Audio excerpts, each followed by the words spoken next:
नमस्कार, मी श्वेता अंकले. तरुण भारतच्या न्यूज बुलेटिन मध्ये आपल्या सर्वांचे स्वागत. आता पाहूया ठळक घडामोडी. 79व्या स्वातंत्र्य दिनाचं औचित्य साधून 15 ऑगस्टला होणाऱ्या मुख्य शासकीय कार्यक्रमासाठी जिल्हा प्रशासनाने जोरदार तयारी सुरू केली आहे. शहरातील प्रमुख रस्त्यांवर तिरंगा कमानी तसेच शासकीय कार्यालयांच्या परिसरात तिरंगा पताका लावून वातावरण देशभक्तिमय करण्यात आले आहे. मुख्य ध्वजारोहणाचा सोहळा जिल्हा क्रीडांगणावर जिल्हा पालकमंत्री यांच्या हस्ते पार पडणार असून कार्यक्रमासाठी पोलीस, प्रशासन, मनपा व विविध शासकीय यंत्रणा सज्ज झाल्या आहेत. तयारीचा अंतिम टप्पा सुरू असून सराव परेड, सांस्कृतिक कार्यक्रम आणि सुरक्षा व्यवस्था यावर विशेष लक्ष दिलं जात आहे. नागरिकांमध्येही स्वातंत्र्य दिनाच्या उत्सवाबाबत उत्साहाचं वातावरण आहे. 15 ऑगस्ट 2025 रोजी 79वा स्वातंत्र्य दिन साजरा केला जाईल. पंतप्रधान नरेंद्र मोदी दिल्लीतील लाल किल्ल्यावर राष्ट्रध्वज फडकावतील आणि राष्ट्राला संबोधित करतील. यावेळीची थीम नवीन भारत आहे. मोदी दिल्लीतील लाल किल्ल्याच्या तटबंदीवरून सलग 12व्या वेळी राष्ट्राला संबोधित करतील. त्यांच्या भाषणाद्वारे पंतप्रधान आंतरराष्ट्रीय समुदायाला भारताचे दृष्टिकोन देतील. तसेच संपूर्ण भाषण सैन्याच्या शौर्याला समर्पित असेल. यावर्षी पहिल्यांदाच 11 अग्निवीर राष्ट्रगीत वाजवणाऱ्या बँडमध्ये भाग घेतील. तसेच निमंत्रण पत्रिकेवर ऑपरेशन सिंदूरचा लोगो आणि न्यू इंडियाच्या उदयाचे चित्रण करणारे चिनाब पुलाचा वॉटरमार्क असेल. बेळगावात प्राथमिक कृषी पतसंस्थेतील भ्रष्टाचाराच्या विरोधात सुरू असलेल्या शेतकऱ्यांच्या आंदोलनाला आज गुरुवारी जिल्हाधिकारी मोहम्मद रोशन यांनी भेट देत दखल घेतली. यावेळी जिल्हाधिकाऱ्यांनी जिल्हा सहकारी बँकेच्या वरिष्ठ अधिकाऱ्यांसोबत बैठक घेऊन प्रकरणाची सखोल चौकशी करून कारवाई केली जाईल असे स्पष्ट केले. तसेच जिल्हा प्रशासनाकडून आवश्यक ती कारवाई केली जाईल असे आश्वासनही देण्यात आले. जिल्हाधिकाऱ्यांनी शेतकऱ्यांना उपोषण थांबवण्याची विनंती केली. मात्र मागण्या पूर्ण होईपर्यंत उपोषण मागे न घेण्याचा निर्णय शेतकऱ्यांनी घेतला आहे. गेल्या 4 वर्षांपासून शेतकऱ्यांना पतसंस्थेकडून कर्ज पुरवठा करण्यात आलेला नाही. याशिवाय 4 वर्षांपूर्वी मोठ्या प्रमाणात आर्थिक अनियमितता झाल्याचा आरोप शेतकऱ्यांनी केलाय. या प्रकरणाचा तपास करून दोषींवर कठोर कारवाई करावी आणि शेतकऱ्यांना त्वरित कर्ज उपलब्ध करून द्यावे अशी मागणीही आंदोलनकर्त्यांकडून करण्यात आली आहे. जिल्हाधिकाऱ्यांनी खत पुरवठा लवकरच सुरू करण्यात येईल असे आश्वासन दिले असून शेतकऱ्यांच्या संयमाचा अंत होण्याआधी न्याय मिळवून द्यावा अशी अपेक्षा व्यक्त होत आहे. कन्नड चित्रपट अभिनेता दर्शन आणि त्याच्या साथीदारांना सुप्रीम कोर्टाने मोठा झटका दिलाय. रेणुकास्वामी हत्या प्रकरणामध्ये कर्नाटक उच्च न्यायालयाने दिलेला जामीन नवी दिल्ली येथील सर्वोच्च न्यायालयाने रद्द केला असून आता दर्शनसह त्याच्या गँगला पुन्हा जेलमध्ये पाठवलं जाणार आहे.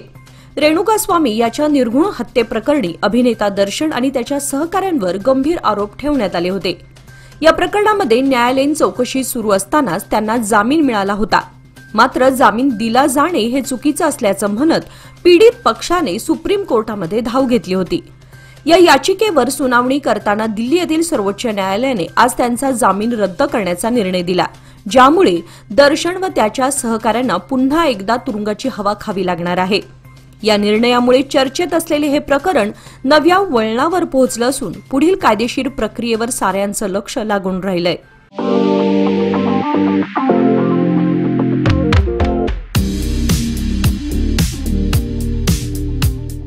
श्रावण मासानिमित्त डीके हेरेकर ज्वेलर्स सादर करीत आहेत अनोखी आणि अविस्मरणीय अशी खास ऑफर. 10,000 किमतीचे चांदीचे दागिने खरेदी करा आणि मिळवा विनामूल्य 0.100 मिलीग्रॅम सोन्याचे नाणे अगदी मोफत. नियम व अटी लागू.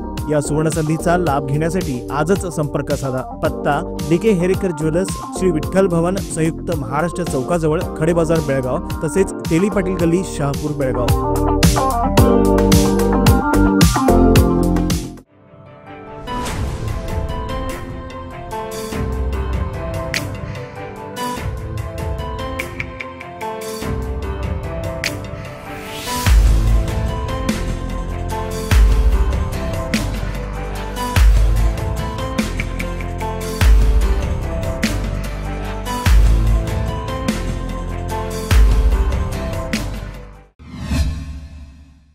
कर्नाटक लॉ सोसायटीच्या Gogte college of commerce Belgaum येथील बीबीए आणि बीसीए विभागांचा रौप्य महोत्सव अत्यंत अभिमानपूर्वक आणि उत्साहात साजरा करण्यात येणार आहे.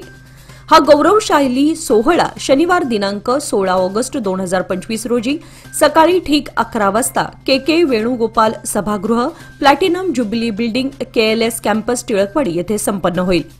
या विशेष प्रसंगी विविध मान्यवर उपस्थित राहून सोहळ्याला प्रतिष्ठेची आणि प्रेरणेची छटा देणार आहेत. त्यामध्ये राणी चन्नम्मा विद्यापीठाचे कुलगुरू प्राध्यापक CM त्यागराज, अतिरिक्त आयुक्त डॉक्टर सागर देशपांडे, कर्नाटक लॉ सोसायटीचे अध्यक्ष अनंत मंडगी, कर्नाटक लॉ सोसायटीचे चेअरमन PS सावकार तसेच गोगटे कॉलेजचे गव्हर्निंग काउन्सिलचे चेअरमन AK तगारे यांचा समावेश आहे. गेल्या 25 वर्षातील शैक्षणिक क्षेत्रातील प्रगती, नाविन्यपूर्ण उपक्रम आणि विद्यार्थ्यांच्या सर्वांगीण सशक्तीकरणाच्या प्रवासाचा उत्सव म्हणून हा सोहळा आयोजित करण्यात आला आहे.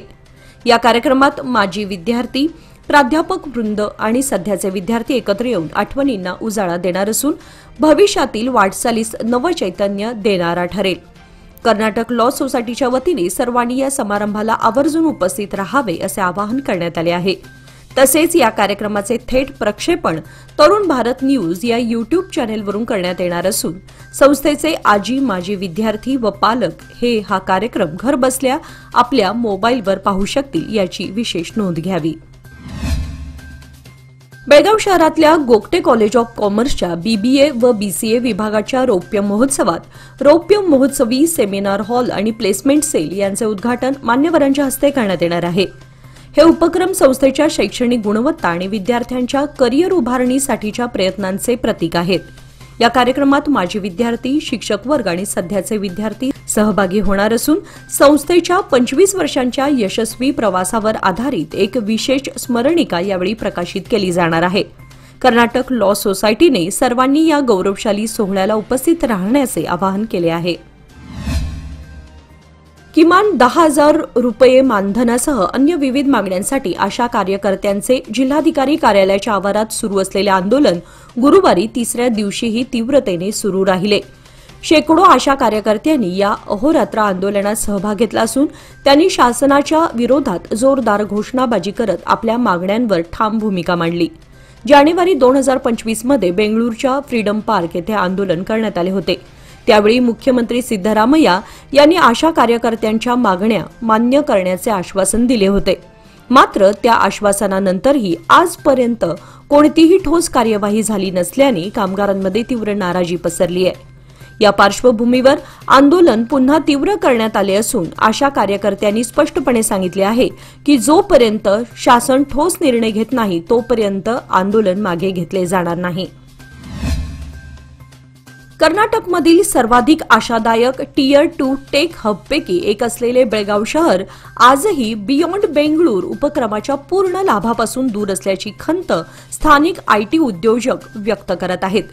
बेळगावचा टेक्नॉलॉजी इकोसिस्टीम दरवर्षी 600 कोटींहून अधिक उत्पन्न कमावतो, 20हून अधिक देशांमध्ये निर्यात करतो आणि वर्षागणिक 55% दराने वाढत आहे. शहरातील अनेक कंपन्या शेकडो अभियंत्यांना उच्च मूल्याच्या नोकऱ्या देतात. बेंगळूरच्या वाहतूक व महागड्या मालमत्ता समस्यांमुळे उद्योजकांना बेळगाव हा एक परवडणारा आणि टॅलेंट समृद्ध पर्याय वाटतो आहे. मात्र बियॉन्ड बेंगळूरचा पुरेसा लाभ अजूनही बेळगावला मिळालेला नाही असं स्थानिक स्टार्टअप्स आणि IT कंपन्यांचं म्हणणं आहे. औद्योगिक क्षेत्रात यशस्वी वाटचाल केलेल्या बेळगावला आघाडीचा फाउंड्री आणि हायड्रॉलिक्स हब म्हणून मान्यता आहे. शहरातील उत्पादन व्यवसाय, ऑटोमोटिव्ह, एरोस्पेस आणि हेवी इंजिनिअरिंगसाठी उच्च दर्जाचे कास्टिंग्ज व मशीनिंग कॉम्पोनंट पुरवतो.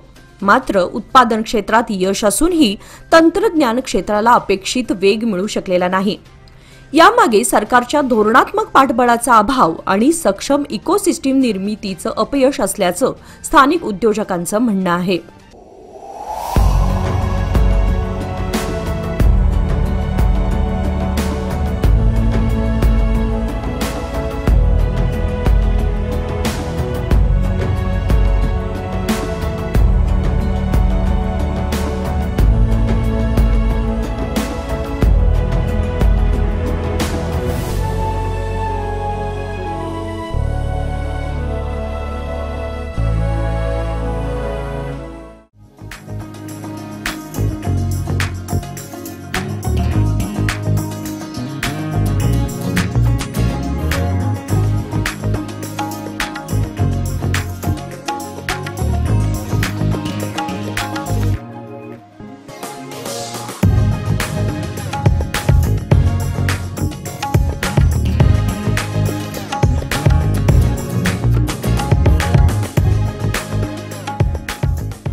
लाखो भाविकांचं श्रद्धास्थान असलेल्या धर्मस्थळ येथील श्री मंजुनाथ स्वामी देवालयाला समृद्ध ऐतिहासिक वारसा लाभलेला आहे. या पवित्र मंदिराचे सध्या 21वे धर्माधिकारी म्हणून डॉक्टर डी वीरेंद्र हेगडे सेवा बजावत आहेत. मात्र अशा प्रतिष्ठित व्यक्तीविरोधात काही मंडळींकडून अपप्रचार करण्यात येत असून त्यांच्या बदनामीचा प्रयत्न सुरू आहे. या प्रकारामुळे श्रद्धाळू भाविकांच्या भावना दुखावल्या गेल्याने संबंधित व्यक्तींविरोधात कठोर कारवाई करण्यात यावी अशी मागणी करत भक्तांनी चन्नमा चौकात आंदोलन छेडले. त्यानंतर मोर्चा काढत जिल्हाधिकाऱ्यांना निवेदन सादर करण्यात आले. श्री मंजुनाथ स्वामी मंदिर हे लाखो भक्तांचे श्रद्धास्थान असून येथे अनेक वर्षांपासून भाविकांसाठी अन्नछत्राची सुविधा अविरत सुरू आहे. मंदिराचा सामाजिक, आध्यात्मिक आणि सांस्कृतिक वारसा जतन करत डॉक्टर हेगडे निष्ठेने कार्यरत आहेत. धर्मस्थळाच्या प्रतिमेला कलंक लावण्याचा प्रयत्न करणाऱ्या व्यक्तींविरोधात कठोर कायदेशीर कारवाई करण्यात यावी अशी ठाम मागणी भक्तांनी केली आहे.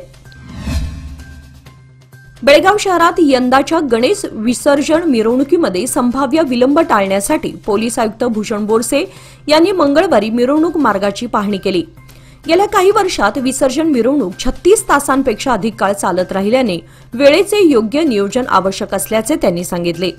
श्री कपिलेश्वर तलाव परिसरापासून मिरवणूक मार्गाच्या पाहणीची सुरुवात करण्यात आली. त्यानंतर संभाजी उद्यान, कपिलेश्वर कॉलनी आणि पुन्हा कपिलेश्वर तलाव परिसर मार्गाची पाहणी करण्यात आली.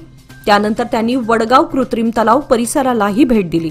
पोलीस प्रशासनाकडून मिरवणूक मार्गावर वाहतूक नियंत्रण, गर्दी व्यवस्थापन आणि वेळेवर श्री गणेश मूर्ती विसर्जन सुनिश्चित करण्यासाठी योग्य त्या उपाययोजना करण्याचे निर्देश त्यांनी संबंधित खात्याला दिले. गणेशोत्सव शांततेत व सुरळीत पार पाडण्यासाठी सर्व विभागांनी समन्वयाने काम करावे असे आवाहनही त्यांनी यावेळी केले. आपल्या योग उपचार पद्धती आणि संशोधित यंत्राची नक्कल करून दुसरे योग केंद्र सुरू केल्याचा आरोप भाग्यनगर येथील उषा अभय केस्ती यांनी केलाय. त्यांनी या प्रकरणी 5 जणांविरोधात टिळकवाडी पोलीस ठाण्यात तक्रार दाखल केली आहे. उषा केस्ती या भाग्यनगरातील 7व्या क्रॉस येथील रहिवासी असून त्या गेल्या 20 वर्षांपासून योग सहाय्यक म्हणून योग चिकित्सा क्षेत्रात कार्यरत आहेत. 2019 साली काही व्यक्तींनी त्यांच्या योग केंद्रात उपचार घेतले होते. उपचार घेताना संबंधितांनी यंत्राची छायाचित्रे काढून त्याची माहिती गोळा केल्याचा आरोप उषा केस्ती यांनी केलाय. त्यांच्या म्हणण्यानुसार गोळा केलेल्या माहितीच्या आधारे या व्यक्तींनी समान प्रकारचे यंत्र तयार करून 18 जुलै 2025 रोजी भाग्यनगरातील दुसऱ्या क्रॉस येथे योग हेल्थ फिटनेस नावाचे केंद्र सुरू केले आहे. या यंत्राचे संशोधन स्वतः केल्याचा दावा करत उषा केस्ती यांनी या प्रकाराला बौद्धिक मालमत्तेचा भंग ठरवत संबंधितांविरोधात कायदेशीर कारवाईची मागणी केली आहे. टिळकवाडी पोलिसांनी या प्रकरणी तक्रार नोंदवून पुढील चौकशी सुरू केली आहे. झाडशहापूर येथील हनुमान मंदिरासाठी नवीन जागा उपलब्ध करून देण्यात आली असली तरी ती जागा अद्याप हनुमान युवक मंडळ ट्रस्टच्या नावावर न झाल्याने ग्रामस्थात नाराजी आहे. त्यामुळे सदर जागा तातडीने ट्रस्टच्या नावावर करण्याची मागणी ग्रामस्थांनी जिल्हाधिकाऱ्यांकडे केली आहे. बेळगाव खानापूर रस्त्याचे रुंदीकरण करताना झाडशहापूर येथील जुने हनुमान मंदिर रस्त्याच्या मधोमध येत असल्यानं ते हटवावं लागलं होतं. त्यावेळी ग्रामस्थांनी मंदिर हटवण्यास तीव्र विरोध करत नवीन जागा दिल्याशिवाय मंदिर हलवणार नाही असा ठाम पवित्रा घेतला होता. प्रशासनाने त्यानंतर निजलिंगप्पा इन्स्टिट्यूट परिसरात नवीन जागा उपलब्ध करून दिली व तिथे मंदिराचं बांधकाम करण्यात आलं. मात्र नवीन बांधलेलं मंदिर ट्रस्टच्या मालकीचं नसल्यानं भविष्यात वाद निर्माण होण्याची शक्यता असल्याने सदर जागा तातडीने ट्रस्टच्या नावावर करण्याची मागणी करण्यात आली. ग्रामस्थांनी प्रशासनाकडे यासंबंधी निवेदन देऊन मंदिराच्या स्थायित्वासाठी आवश्यक ती कायदेशीर प्रक्रिया त्वरित पूर्ण करण्याचे आवाहन केले. यावेळी माजी जिल्हा पंचायत सदस्य रमेश गोरल, मोनापा बिर्जे, दीपक गोरल, भरमा गोरल, चांगाप्पा गोरल, प्रकाश धबाले, मारुती बिर्जे, संतोष लाड, बाबू गोरल आदी उपस्थित होते. या मान्सून मध्ये मिळवा सुरक्षित साथ, कमी कालावधीत उत्तम व्याज. सादर आहे लोक मान्सून ठेव योजना. मिळवा 500 दिवसांच्या ठेवीवर 10.25% व्याज. ज्येष्ठ नागरिकांसाठी 0.50% अधिक व्याज. अधिक माहितीसाठी आमच्या नजीकच्या शाखेला भेट द्या किंवा कॉल करा 180021240550. लोकमान्य, प्रत्येक पावलावर तुमच्या सोबत. योजना फक्त सभासदांकरिता, नियम व अटी लागू. गणेशोत्सव व ईद मिलाद सणाच्या पार्श्वभूमीवर कायदा तसेच सुव्यवस्थेचा प्रश्न निर्माण होऊ नये यासाठी कर्नाटक सरकारने 27 ऑगस्ट ते 15 सप्टेंबर या कालावधीसाठी विशेष मार्गदर्शक तत्वे लागू केली आहेत. यापैकी महत्त्वाचं म्हणजे डीजे साऊंड सिस्टीमवर संपूर्ण बंदी घालण्यात आली आहे. राज्य सरकारने सर्व जिल्हाधिकाऱ्यांना या संदर्भात परिपत्रके पाठवली असून सार्वजनिक ठिकाणी गणेश मूर्ती स्थापना करण्यासाठी स्थानिक पोलीस ठाण्याची परवानगी घेणं बंधनकारक असेल. मंडप किंवा तात्पुरत्या बांधकामासाठी स्वतंत्र परवानगी घ्यावी लागणार आहे. वीज पुरवठा व अग्नी सुरक्षेच्या दृष्टीने हेस्कॉम आणि अग्निशमन विभागाकडून अनिवार्य ना हरकत पत्र घेणं गरजेचं आहे. लाऊडस्पीकर केवळ सकाळी 6 ते रात्री 10 या वेळेतच वापरता येणार असून त्याही पलीकडे डीजे सिस्टीमचा कोणताही उपयोग पूर्णपणे निषिद्ध आहे. याशिवाय धार्मिक स्थळांपुढे व संवेदनशील भागांमध्ये फटाके फोडण्यास तसेच स्फोटक पदार्थांच्या वापरावर बंदी घालण्यात आली आहे. नियमांचं उल्लंघन करणाऱ्यांविरोधात सरकारने कठोर कारवाई करण्याचा इशारा दिलाय. स्वातंत्र्य संग्रामातील थोर योद्धा क्रांतीवीर संगोळी रायण्णा यांच्या स्मृतीस अभिवादन करण्यासाठी स्थानिक तरुणांनी एक अनोखा व प्रेरणादायी उपक्रम राबवला. संगोळी रायण्णा यांच्या समाधीस्थळापासून हिडकलपर्यंत पायी चालत ज्योत नेण्यात आली. या दरम्यान तरुणांनी राणी चन्नम्मा की जय, संगोळी रायण्णा अमर रहे अशा घोषणा देत खानापूर बेळगाव मार्गे हिडकल गाठले. गुरुवारी ही ज्योत हिडकलमध्ये पोहोचली. या उपक्रमामागचा उद्देश क्रांतीवीर संगोळी रायण्णा यांच्या देशासाठी दिलेल्या अमूल्य योगदानाची आठवण करून देणे आणि तरुण पिढीमध्ये देशभक्तीची प्रेरणा जागवणे हा होता. स्थानिक ग्रामस्थ, देशभक्त संघटना आणि विविध सामाजिक संस्थांनी या उपक्रमाचं विशेष कौतुक केलं आहे. देशभक्तीचे ज्वलंत उदाहरण म्हणून या ज्योत यात्रेची नोंद घेतली जात असून हा उपक्रम तरुणाईसाठी निश्चितच प्रेरणादायी ठरत आहे. डीम्ड फॉरेस्ट सर्वेक्षण कार्याच्या प्रगतीचा आढावा घेण्यासाठी बेळगाव सुवर्ण विधानसौधच्या सभागृहात जिल्हाधिकारी यांच्या अध्यक्षतेखाली बैठक आयोजित करण्यात आली होती. या बैठकीत वन संरक्षक, क्षेत्रीय वनाधिकारी, तालुका पंचायत कार्यकारी अधिकारी आणि तहसीलदार उपस्थित होते. डीम्ड फॉरेस्ट सर्वेक्षणाच्या अंमलबजावणीसाठी आवश्यक त्या सूचना देण्यात आल्या. बैठकीदरम्यान निश्चित वेळेत अहवाल सादर करण्याच्या सूचना अधिकाऱ्यांना देण्यात आल्या असून कामामध्ये कोणतीही दिरंगाई होणार नाही याची काळजी घेण्यावर भर देण्यात आला. सर्व संबंधित विभागांनी परस्पर समन्वय साधून सर्वेक्षण लवकर पूर्ण करण्याचे आदेश जिल्हाधिकाऱ्यांनी यावेळी दिले. बेळगाव जिल्हा पंचायतचे मुख्य कार्यकारी अधिकारी राहुल शिंदे यांनी आज सौंदत्ती तालुक्यातील करीकट्टी ग्रामपंचायतीच्या हद्दीतील विविध शासकीय संस्थांना अचानक भेट देत कामकाजाची पाहणी करून तरुणांना गावच्या विकासात सहभागी करून घेण्याचे आवाहन केले. यावेळी त्यांनी गावातील अंगणवाडी केंद्र क्रमांक 4, सरकारी प्रौढशाळा आणि शिशुगृहाला भेट देऊन माहिती घेतली. शिवाय विकासासाठी भर देण्यासाठी संबंधित अधिकाऱ्यांना आवश्यक सूचना दिल्या. अंगणवाडी केंद्राला आवश्यक असलेल्या मूलभूत सुविधा तत्काळ उपलब्ध करून द्याव्यात असे निर्देश ग्रामपंचायत विकास अधिकाऱ्यांना दिले. त्यानंतर त्यांनी सरकारी प्रौढशाळेतील मनरेगा योजनेअंतर्गत सुरू असलेल्या शौचालय इमारत आणि खेळाच्या मैदानाच्या विकास कामांची पाहणी केली. श्रावण महिन्यातील अंगारकी संकष्टी चतुर्थीनिमित्त बेळगुंदी ग्रामदैवत श्री गणेश मंदिरात अभिषेक, पूजन व महाआरतीचे आयोजन करण्यात आले. हा कार्यक्रम भाजपा बेळगाव जिल्हा उपाध्यक्ष विनय विलास कदम यांच्या हस्ते पार पडला. गजानन युवक मंडळाच्या मागणीनुसार माजी खासदार मंगला सुरेश अंगडी यांच्या निधीतून 10 लाखांचे पेवर्स तसेच मंदिरासभोवती सिमेंट कॉन्क्रीट कंपाऊंड वॉल उभारण्यात आली आहे. तसेच खासदार जगदीश शेट्टर यांच्या निधीतून अतिरिक्त 5 लाख रुपयांची मंजुरी मिळाल्याची माहिती यावेळी देण्यात आली. या निधीतून मंदिरासाठी समुदाय भवन उभारण्यात येणार आहे. या कार्यक्रमास विश्व हिंदू परिषदेचे विनोद पाटील, देवाप्पा शिंदे, प्रल्हाद चिरमुरकर तसेच श्री गजानन युवक मंडळाचे अध्यक्ष किरण अमरोळकर, परशुराम शहापूरकर, महेश कुन्नूरकर आदींची उपस्थिती होती. परिसरातील अनेक भक्तगणांनी या प्रसंगी मोठ्या संख्येने सहभाग घेतला होता. स्वातंत्र्य दिनाच्या पूर्वसंध्येला देशभक्तीचा उत्साह ओसंडून वाहत आहे. शहरातील गणपत गल्ली, मारुती गल्ली, रामदेव गल्ली, खडे बाजार, राणी चन्नम्मा चौक, काकतीवेस, कॉलेज रोड, टिळकवाडी परिसर या प्रमुख भागांमध्ये तिरंगा झेंडे, बॅचेस, स्टिकर्स, टोप्या, बॅनर्स, रंगीबेरंगी बलून्स व इतर देशभक्तीपर साहित्य विक्रीसाठी स्टॉल्स लावण्यात आले आहेत. 15 ऑगस्टला शाळा, महाविद्यालये, सरकारी व खासगी कार्यालये आणि विविध संस्थांमध्ये ध्वजारोहणाचे कार्यक्रम संपन्न होणार असल्याने तिरंगा खरेदीसाठी नागरिक, विद्यार्थी आणि संस्था प्रतिनिधी मोठ्या संख्येने गर्दी करत आहेत. विक्रेत्यांच्या मते यंदा मागणी वाढली असून लहान आकाराच्या झेंड्यांपासून मोठ्या बॅनर्सपर्यंत सर्व साहित्य सहज उपलब्ध आहे. देशभक्तीचा उत्साह वाढवणारे हे स्टॉल्स लहानांपासून मोठ्यांपर्यंत सर्वांचे लक्ष वेधून घेत आहेत.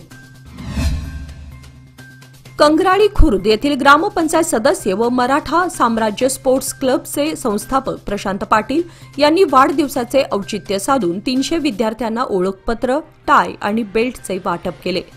हा उपक्रम मराठी शाळेच्या प्रांगणात पार पडला, ज्यामध्ये ग्रामस्थ, शिक्षक व पालक मोठ्या संख्येने उपस्थित होते. कार्यक्रमामध्ये एसडीएमसी सदस्य आणि मान्यवरांनी प्रशांत पाटील यांचा सत्कार केला आणि त्यांचे कौतुक केले. पाटील यांनी समाजोपयोगी उपक्रमातून वाढदिवस साजरा करण्याची परंपरा गेली काही वर्षांपासून टिकवली आहे. याआधीही त्यांनी बस थांबा सुशोभीकरण, शाळा दुरुस्ती आणि गरजूंची मदत केली आहे. त्यांच्या या उपक्रमामुळे सामाजिक जाणीवा अधिक बळकट होत असल्याचं उपस्थितांनी सांगितलं. बेळगावातील श्रृंगेरी कॉलनी, बाडीवाले कॉलनी तसेच टीचर्स कॉलनीच्या संयुक्त सार्वजनिक गणेश उत्सव मंडळाच्या गणेशोत्सवाची मुहूर्तमेढ आज गुरुवारी पार पडली. मंडप उभारणीपूर्वी पूजाविधी पार पाडून गणेशोत्सवाच्या तयारीला औपचारिक सुरुवात करण्यात आली. यावेळी मंडळाचे स्वागताध्यक्ष अॅडव्होकेट शिवकुमार उडकेरी आणि अध्यक्ष तुकाराम शिंदे यांच्या हस्ते पूजा करण्यात आली. परमपूज्य गिरीश जोशी गुरुजींच्या मार्गदर्शनाखाली धार्मिक विधी संपन्न झाल्या. यावेळी संतोष श्रृंगारी, शंकर कांबळे, संदीप रायकर, प्रकाश शहापूरकर यांच्यासह इतर कार्यकर्ते उपस्थित होते. उद्या 15 ऑगस्ट स्वातंत्र्य दिन आणि आज श्रावण महिन्यातील गुरुवार असल्याने शहरात फुलांना मोठ्या प्रमाणात मागणी वाढली आहे. गजऱ्यांची विक्री आणि किमतींमध्ये लक्षणीय वाढ झाली असून एक हात गजरा तब्बल 50 ते 60 रुपयांपर्यंत गेलेला पाहायला मिळाला. त्यामुळे सर्वसामान्य महिलांच्या आवाक्याबाहेर गजरा जातोय. सकाळपासूनच मध्यवर्ती बस स्थानक, गणपत गल्ली, खडेबाजार परिसरामध्ये फुलांची जोरदार विक्री सुरू आहे. महिलांची मोठ्या प्रमाणावर गर्दी दिसून येत असून मोगरा, जाई, शेवंती, झेंडू फुलांना विशेष मागणी आहे. गुरुवारची पूजा आणि स्वातंत्र्य दिनाच्या कार्यक्रमासाठी फुले व गजरे लागणारे असल्याने विक्रेत्यांनीही किमती वाढवल्या आहेत. या वाढीमुळे ग्राहक नाराजी व्यक्त करत आहेत. दरवर्षीप्रमाणे यंदाही सणासुदीच्या काळामध्ये फुलांच्या दरात वाढ झाली असली तरी विक्रीला मात्र जोरदार प्रतिसाद मिळतोय. कोल्ड्रिंकच्या बाटलीतील झुरळ मारण्याचं औषध प्यायल्यानं 2.5 वर्षाच्या चिमुकलीचा मृत्यू झाल्याची घटना बेळगावातील आझमनगरात घडली आहे. मरियम अकिल अहमद तल्लूर असं या दुर्दैवी चिमुकलीचं नाव असून या घटनेत जुनेशा नामक मुलगी अत्यवस्थ आहे. तिच्यावर उपचार सुरू आहेत. मरियम ही शेजाऱ्यांच्या घरात खेळण्यासाठी गेली होती. ती जुनेशासोबत खेळत असताना त्यांना कोल्ड्रिंकची बाटली दिसली. दोघींनी कोल्ड्रिंक समजून त्या बाटलीतील झुरळ मारण्याचं औषध प्राशन केलं. अत्यवस्थेत त्या दोघींना खासगी रुग्णालयात दाखल करण्यात आलं. उपचारादरम्यान मरियम हिचा मृत्यू झालाय. एपीएमसी पोलिसात घटनेची नोंद झाली आहे.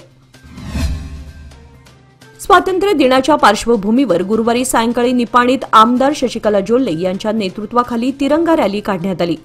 बोलो भारत माता की जय, जय जवान जय किसान, वंदे मातरम अशा घोषणा देत मोठ्या उत्साहात दुचाकीवरून तिरंगा रॅली काढण्यात आली. या तिरंगा रॅलीचा शुभारंभ मुरगुड रोडवरील भाजपा कार्यालयासमोर मान्यवरांच्या उपस्थितीत करण्यात आला. शहरातील प्रमुख मार्गावरून तिरंगा रॅली काढताना देशाभिमान व्यक्त करण्यात आला.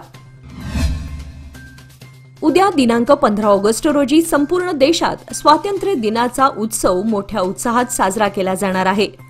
त्यानिमित्ताने तरुण भारत कार्यालयाला 1 दिवसाची सुट्टी जाहीर करण्यात आली आहे. त्यामुळे 15 ऑगस्ट रोजी प्रसारित होणारे तरुण भारत न्यूज बुलेटिन प्रसारित होणार नाही अशी माहिती संस्थेच्या वतीने देण्यात आली आहे. सर्व दर्शकांनी याची नोंद घ्यावी असं आवाहन करण्यात आलंय. या आनंददायी पर्वानिमित्त तरुण भारत परिवारातर्फे सर्व वाचक आणि प्रेक्षकांना स्वातंत्र्य दिनाच्या हार्दिक शुभेच्छा. आणि याचबरोबर आजचे बातमीपत्र इथे संपले. अधिक माहिती आणि ताज्या घडामोडींसाठी पाहत रहा तरुण भारत न्यूज चॅनल. तसेच आमच्या चॅनलला लाईक, शेअर आणि सबस्क्राईब करायला विसरू नका. आणि विश्वासार्ह बातम्यांसाठी दररोज वाचा दैनिक तरुण भारत. धन्यवाद.